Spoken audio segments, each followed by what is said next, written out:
लोकतंत्र में लोक के ऊपर तंत्र यानी सिस्टम किस तरह हावी है उसकी चीखती तस्वीरें एक बार फिर आपको दिखाएंगे। मामला है ग्वालियर में मांडरे की माता की पहाड़ी पे जो रहवासी हैं उनका,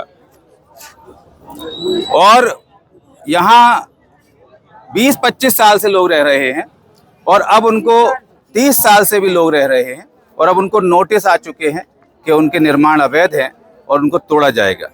मैं एक बार आपको फिर बता दूं कि अवैध की परिभाषा बहुत ही भ्रमित करने वाली है हमारे देश में, क्योंकि जो कॉलोनी अवैध होती है उसमें नगर निगम की वैध लाइन भी होती है जिससे पानी आता है और जिसका बिल देते हैं। बिजली विभाग के वैध खंभे भी होते हैं जिनसे बिजली आती है और बिजली का बिल दिया जाता है। और कई अवैध कॉलोनी तो ऐसी हैं जहां पर शासन का ही रजिस्ट्रार विभाग मोटी रकम लेके जमीन की रजिस्ट्री भी कर देता है। तो इन सब के बावजूद भी क्या वैध है क्या अवैध है ये हमारी सरकार के पढ़े लिखे लोग सुनिश्चित नहीं कर पा रहे हैं। ये कुछ पीड़ित आए हुए हैं, काफ़ी लंबे समय से रह रहे हैं और आज परेशान हैं क्योंकि इनके सर से जो छत है उसको उजाड़ने का ये आदेश इनके पास आ चुका है। और इस आदेश में कहा गया है, ये बिल है इनका, आदेश भी दिखाएं, बिल है ये जो बिल भर रहे हैं, देखिए इस पे बिल भर रहे हैं। ये देखिए ये इनको आदेश आ चुका है और यहाँ पर बोला गया है कि आपके अवैध निर्माण है, आपकी छत तोड़ी जाएगी, आपको बेघर किया जाएगा। और इनसे ये पैसा भी सरकार ही ले रही है और उसके बावजूद भी अवैध पैसा ले रही है सरकार। सरकार खुद अवैध है क्योंकि अवैध बिजली का बिल ले रही है, अवैध रूप से पैसा वसूल कर रही है। कितने सालों से रह रहे हैं? क्या महीना 30 साल हो गई हमें रहते 30 साल से हम बराबर रह रहे हैं। नल का बिल, बिजली का बिल, सरकारी लेटरिंग बाथरूम बन गई है, क्यों मना कर रखे? अगर नहीं रहने देते तो उसी समय जब हमने ऐसा किया था तो हमें उसी समय भगा देते कि साहब यहाँ नहीं रहा भाई, यहाँ हमारी जनता की जगह नहीं है, हमारी सरकारी जगह है। तो साहब हम अपने बच्चों को लेके उसी समय चले जाते।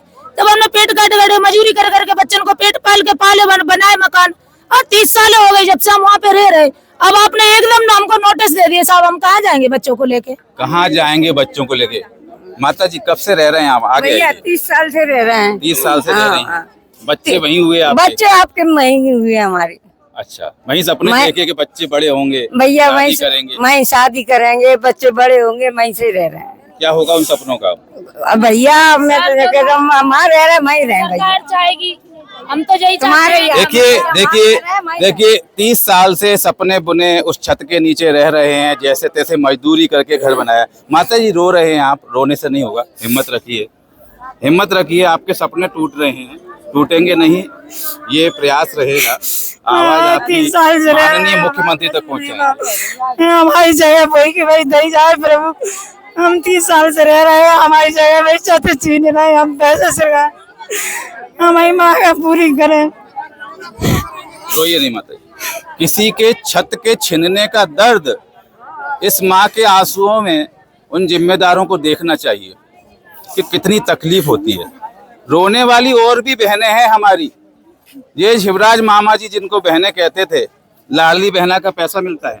हाँ मिलता है। एक तरफ लाडली बहना के नाम पे वोट बटोरने के लिए योजना चलाई जाती है, अब बेघर भी कर रहे हैं आपको। हाँ बेघर कर रहे हैं, हम 30 साल से रह रहे हैं वहाँ पे।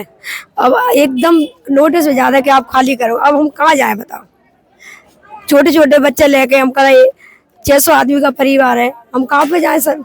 अगर भगाना था तो उसी टाइम भगा देते हमको, उसी टाइम कुछ नहीं बनने देते। अब आर्मी वाले आते हैं, बोलते हैं कि आप खाली कर जाओ यहाँ से, 20 तारीख का हमको कहना डेट दी है कि आप 20 तारीख तक खाली कर जाओ यहाँ से। एक अशिक्षित महिला कह रही है कि जिस समय हम पहुंचे थे वहीं बता देते, लेकिन ये पढ़े लिखे अधिकारियों को नहीं मालूम थी इतनी सी बात कि यदि किसी जमीन पे शुरू में ही अवैध निर्माण हो रहा है तो उसको उसी समय रोक दिया जाए। लेकिन उस समय ये अधिकारी पैसा खाकर, साफ शब्दों में बोल रहा हूँ, पैसा खाकर अवैध निर्माण होने देते हैं और उसके बाद में नेता भी, जनप्रतिनिधि वहां पर जन सुविधाएं उपलब्ध करा देते हैं क्योंकि उनको भी वोट की लालच होती है।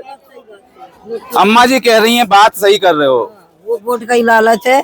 और क्या कहते हैं, हम 2001 में गिरी थी हमने, जब कोई नहीं आया था अधिकारी, किसी ने ये नहीं कहा था कि जमात बनाइए है, और नल लग गए, बिजली लग गई, सब कुछ हो गया, सरकारी पखाने बन गए।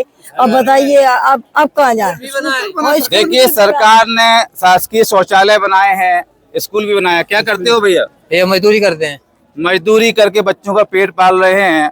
ये कोई करोड़पति आदमी नहीं है जो सरकार कहे कि गाइडलाइन के अनुसार जो वैध कॉलोनी बनती है उसमें 5,000 6,000 रुपए स्क्वायर फीट की जमीन जो खरीद पाए। इसके पास में वही छोटा 25-50 हजार की रकम होती है जिसमें ये सपना देखता है कि अपने परिवार को छत दे पाए। ऐसा ही कुछ हुआ। ऐसा ही है, बिल्कुल। घर पे के ऊपर छत की जगह टीन सेट डली हुई है और उसको भी हटाना चाहते हैं। अब क्या कर सकते हैं हम? क्या कहेंगे? यही कहेंगे सरकार पहले तो कोई कुछ नहीं करते, बाद में हम लोगों को एकाएक ऐसा करते, भैया अभी भागिए, आप खाली करिए, आप यहाँ से जाइए। 30 साल से रह रहे हैं, अब मजदूरी करके जो थोड़ा सा अपना टीन से डलवाने का बना लिया, फिर भी भगाने को तैयार है। मजदूरी करके जैसे तैसे पेट काट के खुद का भी और अपने बच्चों का इन लोगों ने प्रयास किया कि चलो अपनी छत बना लेते हैं, जिससे इनके बच्चों को ठंड में न सोना पड़े, खुले में न सोना पड़े। और इस देश में ये अपराध है। ये अपराध इसलिए है क्योंकि इस देश में व्यवस्था जो है, इस लोकतंत्र में जो तंत्र है वो अमीरों के लिए है और गरीबों के लिए केवल वो है जो आज होने जा रहा है, और ये हमेशा से होता आया है। लेकिन हम इंतज़ार कर रहे हैं कि कब हमारी सरकार ऐसी कोई योजना बनाएगी जिसमें इन गरीबों को वैध और अवैध का अंतर समझ में आ पाए और इस तरह की जो छत तोड़ने की और छत हटाने की घटनाएं होती हैं, दुखद घटनाएं होती हैं, इन पर विराम लग सके।